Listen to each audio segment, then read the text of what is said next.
Al-Faruqi media, only Islamic releases.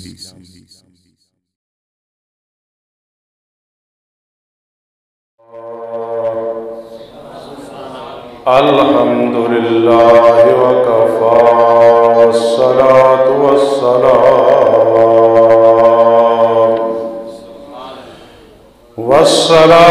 والسلام علی من لا نبی بعدہ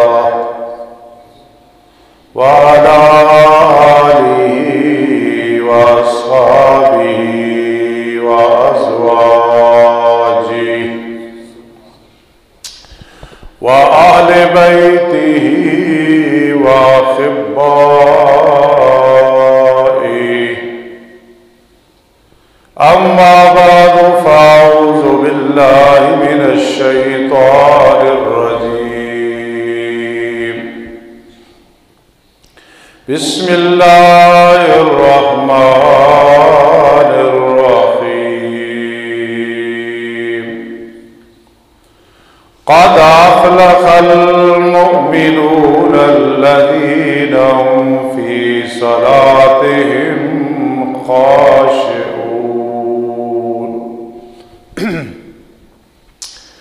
والذين هم عن اللغو معرضون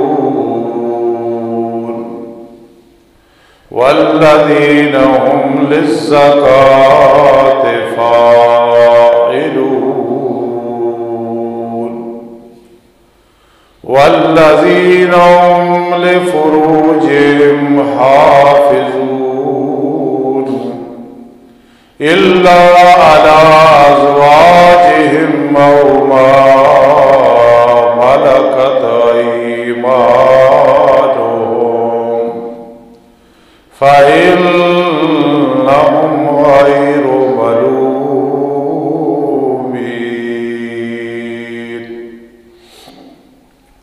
فمن ابتغى وراء ذلك فأولئك هم العادون والذين هم لأماناتهم وعهدهم راعون والذين هم على صلواتهم يحافظون أولئك هم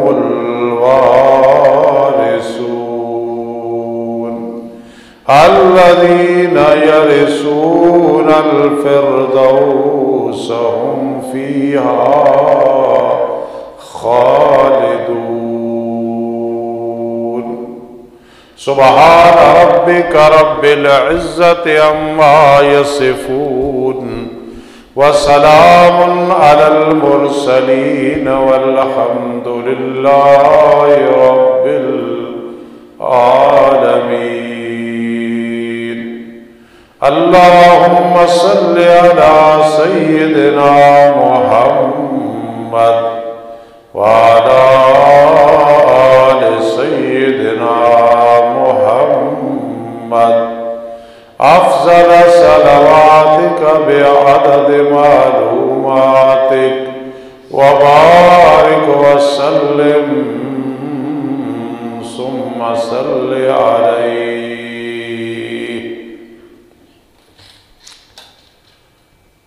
واجب الاحترام سامعین کرام اور عزیز طلبہ کرام، طالبات اور دیگر سامعین و سامعات،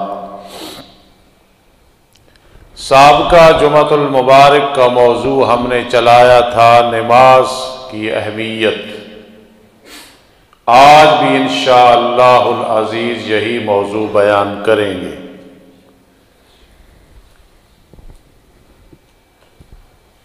18واں پارہ سورہ مومنون،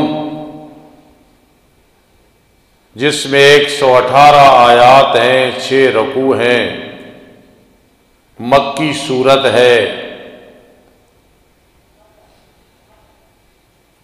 رب کائنات نے شروع میں نماز کا ذکر کیا ہے، اور بڑا دلچسپ ربط اور جوڑ ہے کہ اس سے قبل 17واں پارہ نمبر 17 مکمل ہو رہا ہے اور سورہ حج مکمل ہو رہی ہے۔ ذرا سمجھنا بات کو، سورہ حج مکمل ہو رہی ہے اور رب فرما رہے ہیں فَأَقِیمُوا الصَّلَاةَ، پس نماز کی پابندی کرو۔ ایک تو یہ بات سمجھ آ گئی کہ حج کرنے سے تمہاری پچھلی یا اگلی نمازیں معاف نہیں ہو گئی، حاجی صاحب بن گئے، یہ مطلب نہیں کہ پہلی نمازیں بھی معاف اور آئندہ بھی معاف۔ پہلے تمہارے گناہ معاف ہو گئے اگر حج قبول ہوا، حقوق اللہ، لیکن آنے والے گناہ معاف نہیں ہوئے کہ اب تم حج کی وجہ سے بے فکر ہو کہ گناہ کرتے رہو۔ تو سورہ حج کے آخر میں فرما فَأَقِیمُوا الصَّلَاةَ، پکے نمازی بن جاؤ۔ حج کرنے کے بعد بھی نماز معاف نہیں ہوئی۔ پھر اگلی سورہ مومنون میں فرمایا قَدْ أَفْلَحَ الْمُؤْمِنُونَ۔ حالانکہ ایک آسان سی بات سمجھے، انسان کی عقل یہ چاہتی ہے، اور عقل کا تقاضا یہ ہے کہ سورہ حج ہے تو ہونا چاہیے تھا تاکہ کامیاب ہو گئے حاجی۔ رب نے سورۃ الحج کے بعد فرما قد افلح المؤمنون، تاکہ کامیاب ہو گئے مومن۔ آگے پھر یہ ہو سکتا تھا وہ مومن جنہوں نے حج کیا، نہیں، الذین هم فی صلاتہم خاشعون۔ حج کے تو 5 دن ہے، بہت بڑا عمل ہے، انسان کا یوم ولدت امہ ہو جاتا ہے، گویا ماں نے جنم دیا ہے، گناہوں سے پاک ہو جاتا ہے۔ لیکن نماز کی جو پابندی ہے اس میں کامیابی ہے، اس کے بغیر تمہاری کامیابی نہیں ہے۔ تو رب کائنات نے لفظ قد ذکر کر کے فرمایا تحقیق کامیاب ہو گئے مومن۔ اور مومن بھی وہ نہیں جو نام کے مومن ہیں، ایمان لائے، نماز نہیں، روزہ نہیں، زکوٰۃ نہیں، حج نہیں، گناہوں سے بچنا نہیں ہے، وہ مومن نہیں ہے۔ الذین هم فی صلاتہم خاشعون، وہ مومن جو اپنی نماز میں خشوع خضوع رکھتے ہیں، وہ کامیاب ہے۔ حدیث کے حوالے سے بیان کرنے لگا ہوں، جو آدمی نماز پڑھے اور دھیان اور خیال اور توجہ اس کی اللہ کی طرف نہ ہو، مدنی کریم صلی اللہ تعالی علیہ وسلم کا فیصلہ مبارک یہ ہے کہ رب کائنات ایسی نماز کو قبول نہیں فرماتے۔ نماز وہ جس میں اللہ کی طرف توجہ ہو، اللہ کی طرف دھیان ہو، ترجمہ آتا ہے تو ادھر دھیان نہیں آتا تو کم از کم یہ کہ میری اللہ کے ساتھ گفتگو ہو رہی ہے، وہ نماز ہے۔ حدیث پاک میں آتا ہے میرے آقا رحمت العالمین نے فرمایا کہ قیامت کے دن کئی لوگوں کی نماز میں کمی ہوگی، کئی لوگوں کی زکوٰۃ میں کمی آ جائے گی، نقص آ جائے گا، کئی لوگوں کے روزے میں نقص آ جائے گا، اس کو کور کرنے کے لیے ایک ایسی چیز اللہ نے رکھی ہے کہ آج عوام کا عمل زیادہ ہے اور ہم جیسے مولویوں کا کم ہے، طالب علموں کا کم ہے، حالانکہ ہمارا عمل ان سے زیادہ ہونا چاہیے۔ جتنے فرائض ہیں ان کے جتنے نفلی کام ہیں بڑے اہتمام سے کرنا چاہیے۔ اگر ایک آدمی کی نماز مغرب کی خدا نخواستہ کوئی کمی رہ گئی، اسے پتہ نہیں چلا، سستی ہو گئی، اب جو مغرب کے بعد 2 نفل ہے کم از کم یا اوابین، فائدہ یہ ہوگا انشاءاللہ قیامت کے دن یہ نفل اسے کور کر لیں گے، مکملات متممات ہو جائیں گے۔ کتنا بڑا فائدہ ہے۔ اس لیے جو لوگ یہ سمجھتے ہیں کہ فرض اور واجب پڑھو، سنتوں کی بھی ضرورت نہیں، وہ خود بھی غلط راستے پہ اور دوسروں کو بھی خراب کر رہے ہیں۔ یہ سنتیں غیر مؤکدہ، سنت مؤکدہ، اسی طرح نفل، اسی طرح تہجد، یہ نماز میں ریکوری کا سبب بنے گے۔ زکوٰۃ 40واں حصہ ہے، لیکن جو آدمی صدقہ و خیرات کرتا رہتا ہے، کوئی حساب نہیں کرتا رہتا ہے، کوئی حساب نہیں کیا، صدقہ و خیرات دیتا رہتا ہے، سرًا و علانیہ، زکوٰۃ ادا کرنے میں کوئی کمی خطا نہ ہو گئی، بھول کے ہو گئی، پتہ ہی نہیں ہے، تو اس سے وہ کام کور ہو جائے گا۔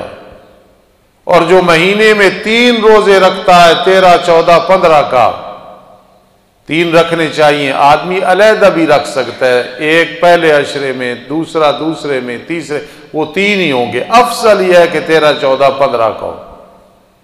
تو وہ جو رمضان میں کوئی کمی آئی رکھنے میں، روزہ تو رکھا ہے لیکن کوتاہی ہو گئی، وہ نہیں معاف ہوگی، وہ یہ نفلی روزے اس کو کور کر لیں گے۔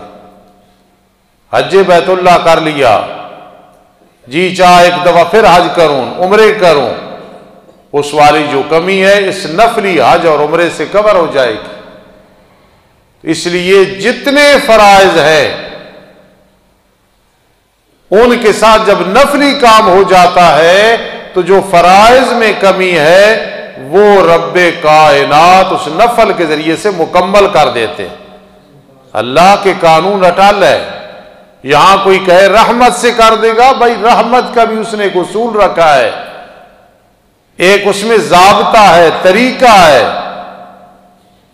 اس لیے ایک آدمی کے ذمہ فرض ہے، وہ اپنی تنخواہ لیتا ہے کسی کام کی، تو تھوڑا سا کام اپنی ڈیوٹی سے زیادہ بھی کر دے، اگر اس میں فرق لگ گیا ہوا تو یہ جو زیادہ کر دیا ہے حقوق العباد اسے کور کر لے گا۔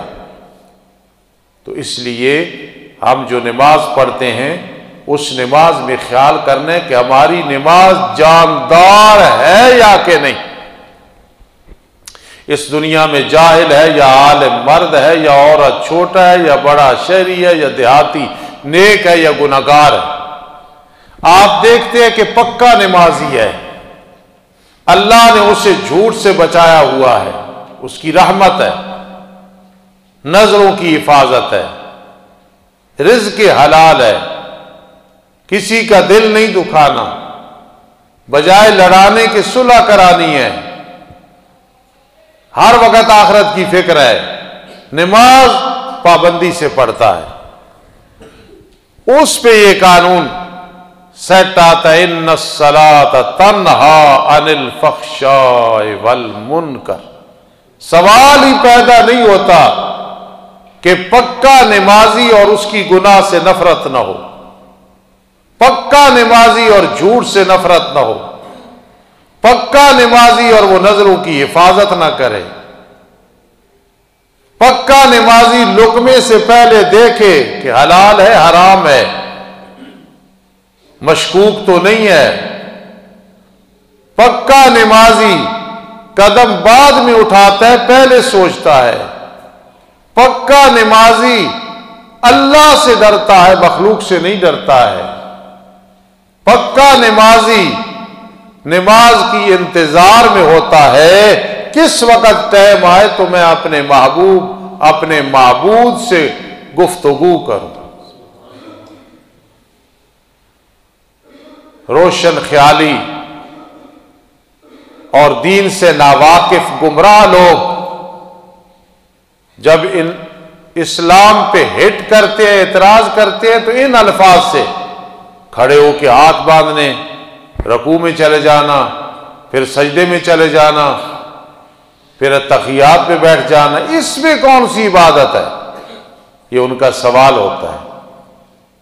ایسے گمراہ فرقے بھی ہیں ملعون جو یہ کہتے ہیں کہ صلاۃ کا معنی ہے چوتڑوں کو ہلانا. جب آدمی چلتا پھرتا ہے، حفظ کو ہلا دیتا ہے، بس نماز ہو گئی. گمراہ ضال اور مضل ہے، کیونکہ عربی میں نماز کو صلاۃ کہتے ہیں، اور صلاۃ کا معنی ہے سلیون سے ہے ٹیڑھی لکڑی. لکڑی ہو کیکر بیر کوئی بھی ڈالی کی، اور وہ ٹیڑھی ہو، اس کو سیدھا کرنے کے لیے آگ کی ہیٹ دی جائے، حرارت پہنچائی جائے. اصل صلاۃ اس کو کہتے ہیں. گرمی، ہیٹ، آگ کی تپش پہنچائی، لکڑی سیدھی ہو گئی. یہ جب سیدھی ہوئی ہے، اگر اس پہ نگرانی رہے گی تو اب یہ ٹیڑھی نہیں ہوگی. کہاں مناسبت آئی ہے کہ وہ لکڑی ٹیڑھی حرارت کے ساتھ، تپش کے ساتھ سیدھی ہو گئی ہے. تو مومن بھی جب پابندی سے نماز پڑھے، ہے مشکل پڑھنی نماز، اس کے لیے آسان ہو جائے گی، پڑھے گا، پھر انشاءاللہ ان الصلاۃ تنہی عن الفحشاء والمنکر. یقین کرنا دین اسلام اتنا آسان ہے، اور ہر ایک کے پاس تھرمامیٹر ہے.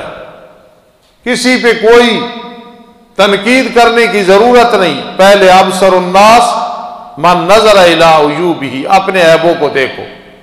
یار میں نماز پڑھتا ہوں، اللہ کا فضل ہے، ابھی تک میں جھوٹ بول دیتا ہوں، ابھی تک فلاں گناہ میرے اندر ہے، ابھی تک نظروں کی حفاظت نہیں ہے. تو معلوم ہوا، آدمی کہے معلوم ہوا ابھی نماز نہیں بنی ہے. دن بدن فرق آ رہا ہے، گناہوں سے نفرت ہوتی جا رہی ہے. یہ سمجھ لے کہ نماز اللہ کے دربار میں مقبول ہوتی جا رہی ہے، اور تیرے دل میں گناہ کی نفرت اور نیکی کی محبت پیدا ہو رہی ہے. یہ نماز ہے. اللہ کرے کہ ہماری نمازیں اس طرح نمازیں بن جائیں. قد افلح المؤمنون الذین هم فی صلاتهم خاشعون. ایک آدمی آیا، میرے آقا رحمت دو عالم صلی اللہ علیہ وسلم مسجد نبوی صلی اللہ علیہ وسلم میں تشریف فرما ہے.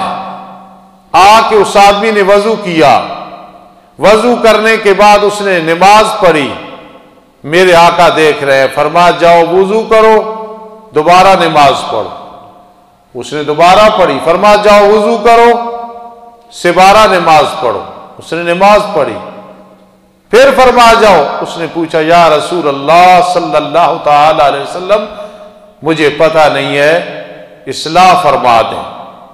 حالانکہ اس سے اس کا وضو نہیں ٹوٹا. میرے آقا نے اصلاح کے لیے بھیجا کہ تو نے وضو نماز کے لیے کیا، نماز تیری نہیں ہوئی، جا دوبارہ وضو کر. اس کو کہتے ہیں تعلیم، تربیت. فرما تو نے وضو کیا اور آ کے نماز پڑھی، اور خشوع خضوع نہیں نظر آیا، رکوع سجود تو نے تسلی سے نہیں کیا، اللہ رب العزت ایسی نماز کو قبول نہیں فرماتے. تیری توجہ نماز میں نہیں تھی، دوبارہ نماز پڑھ. اس نے نماز پڑھی. اب دیکھنا، اگر خشوع خضوع ضروری نہ ہوتا، میرے آقا دوبارہ اس سے نماز کیوں حکم دیتے کہ پڑھ. موسیٰ علیہ السلام کا دور ہے،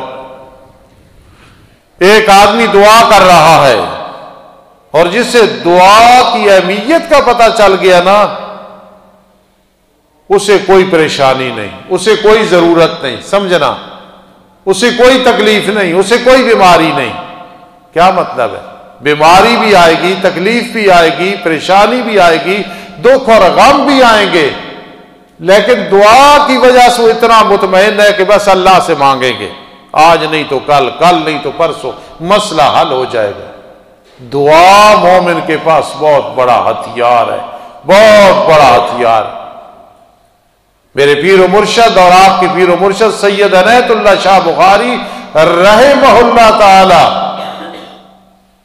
ان کی کامیابی یا ان کی بیعت پہ لوگوں کو ناز اور فخر اس وجہ سے ہے، ان کے دور میں ان جیسے دعا کرنے والے بہت کم تھے۔ لمبی دعا اللہ سے مانگ رہے ہیں، کوئی پتہ نہیں کیا کام ہے، کیا ضرورت ہے، کوئی ملنے کے لیے آیا۔ جب رابطہ ہو گیا تو جس نے زندگی میں سید عنایت اللہ شاہ بخاری رحمہ اللہ تعالی کو دیکھا ہے کہ کیسے دعا کرتے تھے، اسے پتہ ہے کہ دعا کیا چیز ہے۔ اور دعا بس آج تو ہاتھ اٹھانے کی دیر ہے۔ ایک تو اجتماعی دعا، وہ تو تعلیم و تربیت کے لیے ہوتی ہے کہ سب کو عربی نہیں آتی۔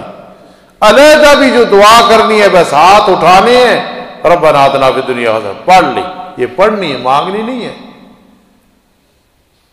تو جب مانگیں گے پھر دعا تو ایسی چیز ہے کہ انسان کو ناز ہوتا ہے کہ میں دعا کرتا ہوں، بس میرا اللہ سے رابطہ ہے۔ تو موسیٰ علیہ السلام نے دیکھا کہ ایک آدمی دعا کر رہا ہے، اتنی خشوع خضوع نظر آ رہا ہے کہ موسیٰ علیہ السلام کلیم اللہ ہیں، رب کائنات کے سامنے عرض کرتے ہیں یا اللہ یہ بڑے دھیان سے دعا کر رہا ہے، اس کی دعا کو قبول فرما۔ اللہ نے فرمایا موسیٰ کلیم اللہ تو کلیم ہے لیکن دلوں کے بھیدوں کو نہیں جانتا ہے، تو عالم الغیب نہیں ہے، علیم بذات الصدور نہیں ہے۔ میری اتنی مخلوق تو میں ان کی ہر ادا کو، ہر بات کو، ہر ارادے کو جانتا ہوں۔ آدمی کو یہ پتا ہے کل میں یہ کروں گا انشاءاللہ، کل ہوگا یا کہ نہیں ہوگا۔ میرے دل میں یار ایک بات ہے وہ تو کہہ سکتا ہے، لیکن کل تیرے دل میں کیا ہوگا انشاءاللہ تجھے نہیں پتا، اللہ وہ بھی جانتا ہے۔ میں آپ کے سامنے ہوں، آپ میرے سامنے، زندہ ہوئی انشاءاللہ ہمارے دل میں کیا خیال آئے گا، اچھا آئے گا برا آئے گا، اللہ جانتے ہیں، سبحان اللہ۔ تو فرمایا اس کو کہہ دو دعا مجھ سے کر رہا ہے، اور موسیٰ متاثر ہو رہا ہے علیہ السلام، اور دھیان بکریوں کی طرف ہے، ذرا ادھر سے دھیان ہٹا، پھر مجھ سے مانگ، پھر جو مانگے گا میں دوں گا۔ کوتاہی ہمارے اندر ہے، کمزوریاں ہمارے اندر ہیں، ہم پھر شکوہ کرتے۔ مانگے آدمی رب سے اور رب نہ دے یہ نہیں ہو سکتا، وہ دیتا ہے، ہمیں مانگنے کا طریقہ آ جائے۔ با خدا دیوان باش، با محمد صلی اللہ علیہ وسلم ہوشیار باش۔ اللہ سے مانگو تو دیوانے ہو کہ بس پھر پتہ ہی نہیں ہے کہ رب ہے ایک تم ہو، وہ دعا قبول نہ ہو۔ ہاں میں کتنی سادی مثال دیا کرتا ہوں، ایک آدمی کہتا ہے استاد جی شادی کی 2 دن ہوئے، دعا کرو اللہ بیٹا دے۔ میں گناہگار دعا کرتا ہوں، اللہ قبول فرما لے، بیٹا دے گا اللہ، لیکن بیٹا 8-9 مہینے کے بعد آئے گا، دعا تو قبول ہو گئی۔ بابا کہتا ہے استاد جی اللہ آپ کو پھر حج کرائے، دعا قبول ہو گئی، حج ذوالحج میں ہوگا، جمادی الاول جمادی الثانی رجب شعبان میں نہیں ہوگا، دعا تو قبول ہو گئی۔ ہماری اسی طرح جو ہم مانگتے ہیں سحری کے وقت، نماز کے، جو دعا مانگ رہے ہیں وہ قبول ہو رہی ہے، نہیں مناسب اس کے بدلے میں قبول ہو رہی، قیامت کے دن قبول ہو جائے گی۔ دعا تو رب کو اتنی پسند ہے کہ وہ رب کو مانگے تو اللہ ضائع نہیں کرتا ہے، چاہے وہ چیز دے دے، چاہے اس کے بدلے میں دے دیں، چاہے قیامت کے دن دے دیں۔ تو موسیٰ علیہ السلام فرمایا بھائی دھیان کر، دعا کر رہے تو اس رب سے اپنا رابطہ قائم کر۔ تو اسی طرح صلاۃ کہا جاتا ہے نماز کو، اور صلاۃ کا معنی دعا ہے۔ اب ذرا سمجھنا، ایک تو میں نے کہا نا کہ ٹیڑھی لکڑی کو آگ کی حرارت پہنچا کے سیدھا کرنا، خود سمجھ لو کہ پھر نماز کو صلاۃ کیوں کہا جاتا ہے؟ انسان میں ٹیڑھا پن ہے، وہ درست ہوگا نماز کے ساتھ۔ جو نماز بھی پڑھ رہا ہے، چوریاں بھی کر رہا ہے، فراڈ بھی کر رہا ہے، جھوٹ بھی بول رہا ہے، دغے بھی کر رہا ہے، تو معلوم ہوا پھر اس کی نماز نہیں ہے۔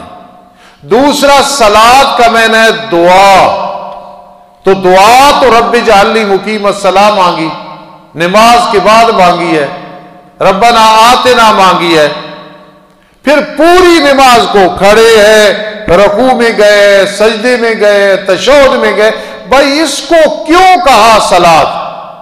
دعا تو صرف آخر میں ہے، اس کو کیوں